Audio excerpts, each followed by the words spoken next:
عزیزان گرامی، جیسا کہ آپ حضرات جانتے ہیں کہ پچھلے کچھ جمعۃ المبارکہ سے سورہ فاتحہ پر بیان ہو رہا ہے، اور آج کا بیان آخری بیان ہے اس سلسلے میں۔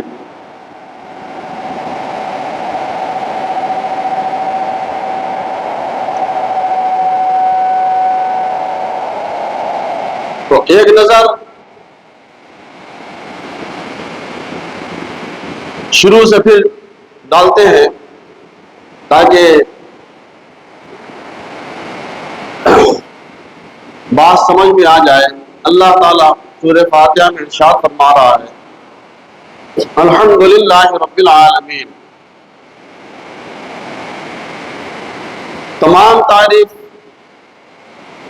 اللہ تعالیٰ کے لیے ہے جو تمام عالم کا رب ہے۔ ہر قسم کی تعریف، جو رحمان ہے، جو رحیم ہے، جو روز جزا کا مالک ہے۔ اب اس میں بہت سی چیزیں جو تھی وہ میں نے بیان کر دیا ہے، بس اب آج صرف معنی کے لحاظ سے آپ کو آگے لے کے چلتا ہوں۔ ایاک نعبد و ایاک نستعین، ہم تیری ہی عبادت کرتے ہیں اور تجھ سے ہی مدد چاہتے ہیں، تجھ سے ہی مدد مانگتے ہیں۔ عبادت اور تعظیم کا فرق یہ بھی بتا دیا۔ اب آگے اللہ تعالیٰ نے بندوں سے کہا کہ اے بندو، جب تم نے یہ اللہ کی حمد و ثنا بیان کر لی اور اللہ کو معبود مان لیا، اس کو مستحق عبادت مان لیا اور اس سے تم نے مدد چاہ لی، تو اب یہ دعا کرو کہ اہدنا الصراط المستقیم، اے اللہ ہمیں سیدھے راستے پر چلا۔ اب سیدھے راستے پر چلا، ہم نے یہ دعا کر لی، یہ دعا ہم سب نے کر لی، اور ایک بار نہیں، دن میں کئی بار کر لی۔ تو کیا مطلب ہے؟ کیا سیدھے راستے کی دعا کر لینا کافی ہے؟ اب دعا تو کر لی ہے، اب جدھر منہ اٹھا اس طرف چلے جانا، جو اچھا دکھا اس طرف ہو جانا، کیا ایسا ہے؟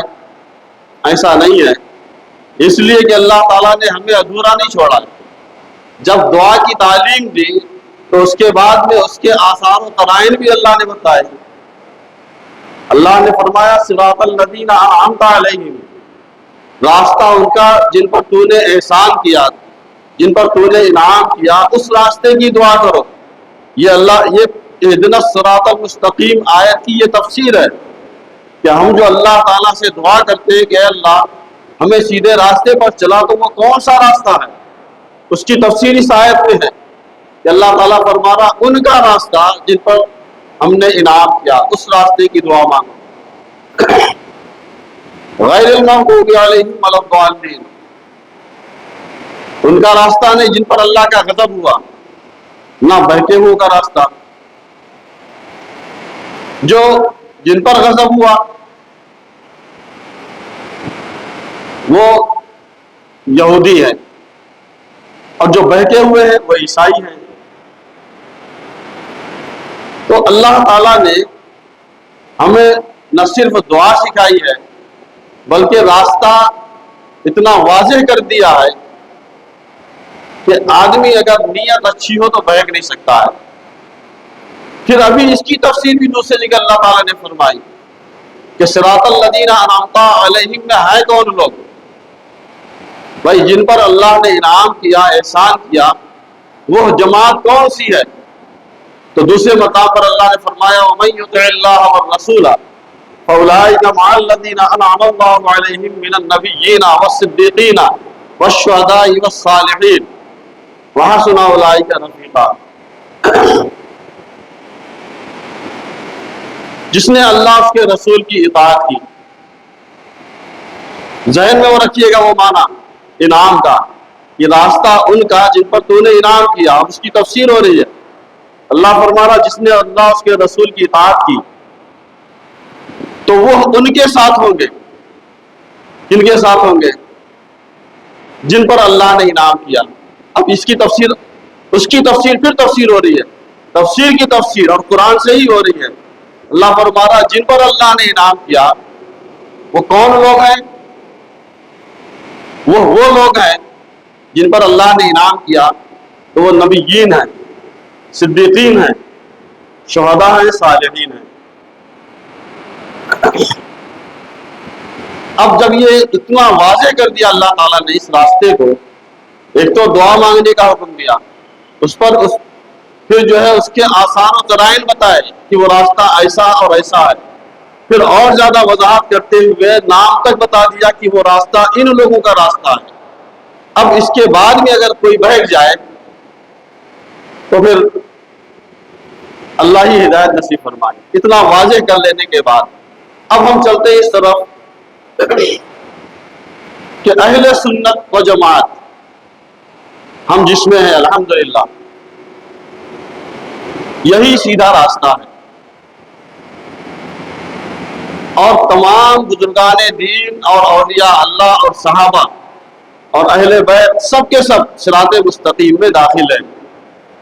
یہ سب کے سب صراط مستقیم میں داخل ہیں۔ سارے صحابہ متقی ہیں، سارے صحابہ متقی ہیں، اور سیدنا صدیق اکبر اتقیٰ ہیں، سارے صحابہ ہدایت یافتہ ہیں، ہے نا؟ سارے اہل بیت ہدایت یافتہ ہیں۔ تو ہمیں جو اللہ تعالیٰ نے جو راستہ بتایا ہے، اور ہمارے کہنا چاہیے کہ ہمارے رات اور دن کے اعمال میں، یا یوں کہہ لیجئے کہ ہماری زندگیوں میں جو اعمال مروجہ ہیں وہ ہمارے اپنے نہیں ہیں۔ ایسا نہیں ہے کہ آج تک کوئی درگاہ کو نہیں گیا تھا، آج ہم جا رہے ہیں، آج تک کوئی مزارات کو نہیں گیا تھا، آج ہم جا رہے ہیں، ایسا نہیں ہے۔ آج تک کسی نے فاتحہ نہیں پڑھی، آج ہم پڑھ رہے ہیں، ایسا نہیں ہے، بلکہ پہلی صدی سے چلا آ رہا ہے۔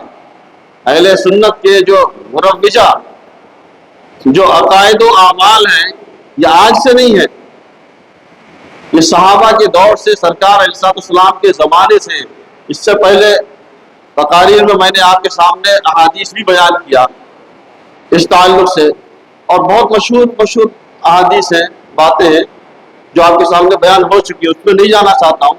کہنے کا مطلب یہ ہے کہ صراط مستقیم جو ہے یہ وہی راستہ ہے جو اہل سنت و جماعت کا راستہ ہے، بزرگان دین کا راستہ ہے، اولیاء اللہ کا راستہ ہے، صحابہ کا راستہ ہے، اہل بیت کا راستہ ہے، محدثین کا راستہ ہے، ائمہ عظام کا راستہ ہے، مفسرین کے اماموں کا راستہ ہے، اور عقائد کے اماموں کا راستہ، یعنی جو بھی گزرے ہیں الحمدللہ 99% جتنے بھی ائمہ گزرے ہیں، محدثین گزرے ہیں، مفسرین گزرے ہیں، یہ سب کے سب انہی عقائد پر رہے۔ تو اللہ تعالیٰ سے ہم روزانہ نمازوں میں کیا دعا مانگتے ہیں؟ دعا یہی مانگتے ہیں، الحمدللہ ہمارے اندر یہ رواج قائم بھی ہے۔ وہ کیا ہے؟ بڑوں کا ادب کرنا، ماں باپ کا ادب کرنا، تعظیم بھی کرنا، بزرگان دین کی تعظیم کرنا، ادب کرنا، اور کتنا ادب کرنا وہ بھی شریعت نے ہمیں بتایا ہے۔ ایسا نہیں ہے کہ شریعت نے کوئی چیز چھوڑ دی ہے ہمارے لیے کہ یہ چیز نہیں لکھی اور ہم پریشان ہیں، ایسا نہیں ہے۔ کیسا ادب کرنا اور کتنا ادب کرنا اور کس کا کرنا، یہ سب شریعت نے ہمیں بتایا ہے۔ صحابہ کا ادب ہو، اہل بیت کا ادب ہو، تعظیم ہو، وہ سب بتایا ہے، کتنی تعظیم کرنا ہے اور ادب کرنا ہے تو کیسا کرنا ہے۔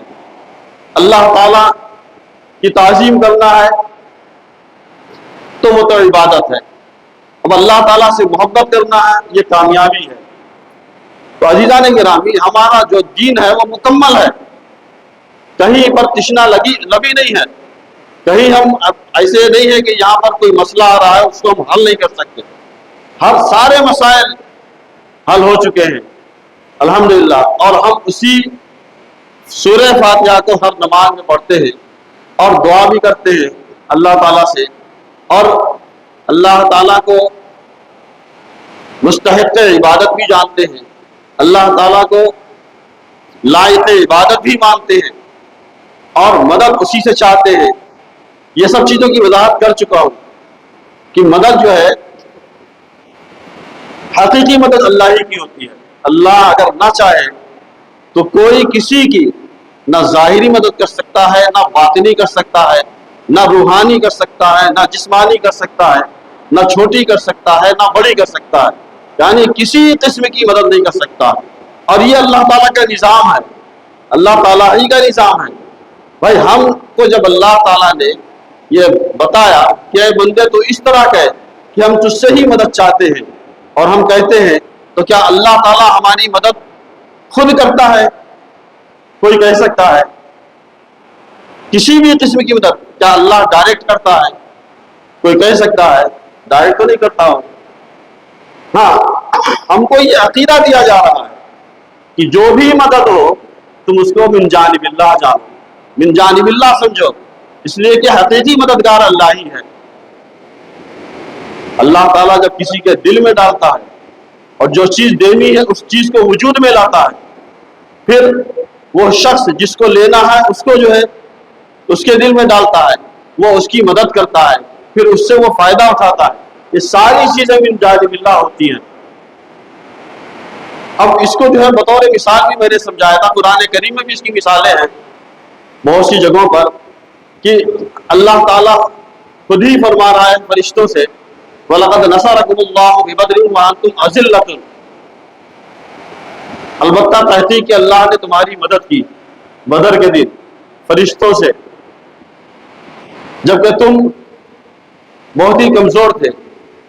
تو اب یہ دیکھیے کہ اللہ نے کہا فرشتوں سے کہ تم جا کے مدد کرو. باقاعدہ جو ہے تعداد مقرر ہوا، پہلے 1000 پھر 2000 پھر 3000 پھر اس سے بھی زیادہ کی تعداد مقرر ہوئی، اور سب نے جا کے مدد بھی کی. اور صحابہ نے بیان بھی کیا اس کو کہ ہم نے جو جنگ لڑی ہے تو ہم کو کیا کیا نظارے ملے ہیں، وہ نظارے بھی احادیث میں موجود ہیں. تو سب کچھ فرشتوں سے اللہ نے کرایا. لیکن جب اللہ نے قرآن کریم میں اس کو بیان کیا تو اللہ نے یہی بیان کیا کہ اللہ نے مدد کی. تو اب سمجھ میں یہ بات آئی کہ اللہ تعالیٰ کا یہ قاعدہ اور اللہ تعالیٰ کا یہ طریقہ ہے، اور اللہ تعالیٰ یہ عقیدہ دینا چاہتا ہے کہ تم کہیں سے بھی مدد مانگو، تم کہیں سے بھی تم کو مدد ملے تو یہ جان لو کہ وہ مدد من جانب اللہ، اللہ تعالیٰ کی طرف سے ہے. ہاں، اب اس میں کیٹیگری ہے، برائی میں مدد ہوگی وہ اللہ تعالیٰ کی طرف سے نہیں ہے، کیونکہ اللہ تعالیٰ لا یحب اللہ الجہر بالسوء، برائی کو اللہ پسند نہیں کرتا. اچھائی میں مدد لے رہے ہیں یہ من جانب اللہ ہے، مدد ہو رہی ہے سمجھ جانا کہ من جانب اللہ ہے نا. اور انبیاء کرام نے بھی یہی تعلیم دی ہے، جیسا کہ میں نے اس میں کہنا چاہیے کہ وہ تختہ بلقیس کے لانے پر جو میں نے آپ کو وضاحت کی تھی کہ حضرت سلیمان علیہ السلام نے تختہ بلقیس منگوایا دوسرے سے، اور ان کو معلوم ہے لانے والے کون ہیں، اور وہ لے بھی آئے. تو حضرت سلیمان علیہ السلام نے شکر کس کا ادا کیا؟ لانے والے کا شکر ادا نہیں کیا. سلیمان علیہ السلام نے کیا کہا جب انہوں نے دیکھا کہ سامنے تخت موجود ہے تو آپ نے فرمایا ھذا من فضل ربی، یہ میرے رب کا فضل ہے. تو اب دیکھیے کرنے والا کوئی ہے اور ہر چیز واضح ہے، لیکن یہ تعلیم ہمیں یہی مل رہی ہے کہ اس کو جو ہے آپ من جانب اللہ سمجھو اور یہی عقیدہ رکھو کہ جو بھی مدد ہوتی ہے، کوئی کسی کی مدد جو کرتا ہے یا جو مدد لیتا ہے، یہ دونوں بھی من جانب اللہ ہے. اللہ تعالیٰ اس کو توفیق نہ دے تو وہ دے نہیں سکتا، اور اس کو توفیق نہ دے تو وہ لے نہیں سکتا. تو توفیق تو ملتی وہاں سے ہے، اور حقیقی مدد یہی ہے کہ اللہ تعالیٰ توفیق دے دیتا ہے، دل میں رحم ڈال دیتا ہے تو مدد ہو جاتی ہے. عزیزان گرامی، سورہ فاتحہ کا پورا بیان مکمل ہو گیا ہے، جس میں ہمیں یہ بتایا گیا ہے کہ دعا مانگو تو اس طرح سے دعا مانگو، اور راستے کا جو ہے وہ بھی بیان اچھا ہو گیا ہے کہ اس کی وضاحت اللہ تعالیٰ نے خود قرآن کریم سے کر دی ہے کہ کون سا راستہ ہے، کیسا راستہ ہے. اب ولد ضالین جو ہم پڑھتے ہیں اس میں ایک شرعی مسئلہ ہے. بعض حضرات ولا ضالین پڑھتے ہیں, ولا ضالین کی جگہ پر ولا ضالین پڑھتے ہیں ضا سے. تو امام علیہ سنت اعلیٰ حضرت فرماتے ہیں کہ یہ بالکل حرام قطعی ہے. یہ کیا ہے؟ کیونکہ حرف ضاد ضا دال زا یہ چار حروف, بلکہ ہر حرف, یہ چار حروف چونکہ ملتے جلتے ہیں اس لیے بیان کر رہا ہوں, سب چاروں کے چاروں متباینہ متدائرہ ہیں, یعنی علیحدہ علیحدہ ہیں. وہ ایسا نہیں ہے کہ دو حرف ایک ہو یا دو حرف کا معنی ایک ہو, ایسا نہیں ہے, سارے حروف الگ الگ ہیں. اب ضاد کی جگہ پر اگر ضا پڑھ رہے ہیں تو یہ کہاں پہ بات چلی جاتی ہے؟ آپ کو اندازہ ہے, یہ افتراء علی اللہ پہ بات چلی جاتی ہے, یعنی اللہ تعالیٰ پر جھوٹ باندھنا ہو گیا.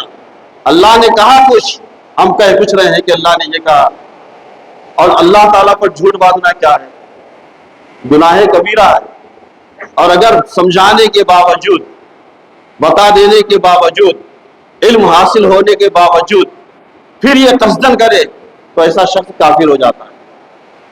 کیونکہ اللہ کا فرمان ہے لا تبدیل لکلمات اللہ, اللہ کی جو ہے باتیں بدلتی نہیں ہیں, اس نے جو نازل کر دیا ہے بس وہی حق ہے.